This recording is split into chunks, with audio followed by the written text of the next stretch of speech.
Et si je vous disais qu'il était possible de guérir du diabète? Oui, oui, vous avez bien entendu, j'ai bien dit guérir. Pourtant, des milliers de personnes continuent à faire des erreurs jour après jour sans s'en rendre compte. Mais attention, car cette guérison ne concerne que le diabète de type 2. Car le diabète de type 1, lui, nécessitera toujours un traitement par l'insuline. Et quand je dis guérir, c'est pas juste une façon de parler. J'ai accompagné des centaines de personnes qui pensaient que tout était perdu jusqu'à ce qu'elles découvrent un autre chemin possible. Morgane, par exemple, 47 ans, s'est retrouvée face à un diagnostic qui l'a totalement bouleversée. Fatigue constante, épuisement émotionnel et une sensation d'être prisonnière de son corps. Pourtant, en modifiant simplement quelques petites habitudes alimentaires et en incluant une routine sportive, sa glycémie s'est normalisée. Elle a même pu réduire, même arrêter certains médicaments. Et aujourd'hui, elle ne se considère même plus comme diabétique. Et pour arriver à cette finalité, on a juste fait quelques petits ajustements que je vais vous révéler dans cette vidéo. Mais juste avant de commencer, si vous ne me connaissez pas encore, moi c'est Lucie, je suis diététicienne nutritionniste diplômée d'État. Sur cette chaîne, je vais vous aider à reprendre le contrôle de votre santé grâce à des conseils simples, efficaces et prouvés par la science. Donc si ce n'est pas déjà fait, pensez à vous abonner, activer la cloche pour ne louper aucun de mes conseils. Et restez bien jusqu'à la fin de cette vidéo car j'ai un cadeau très spécial pour vous. Dans cette vidéo, on va voir pourquoi on ne peut guérir que du diabète de type 2 et les erreurs qui l'aggravent,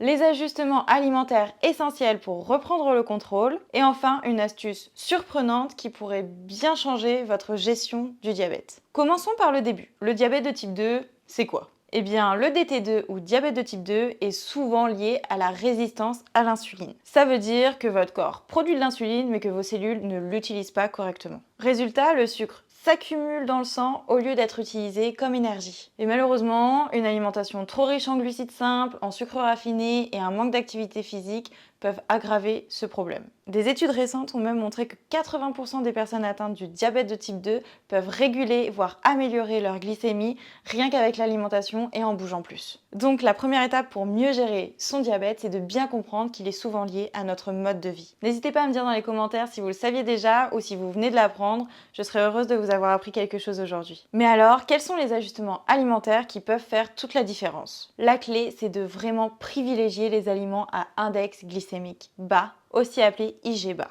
Pourquoi? Car ils vont libérer le sucre beaucoup plus lentement dans le sang, ce qui va éviter les pics de sucre et les coups de fatigue. Je vais vous mettre juste ici quelques aliments que je vais vous conseiller pour l'alimentation IG bas.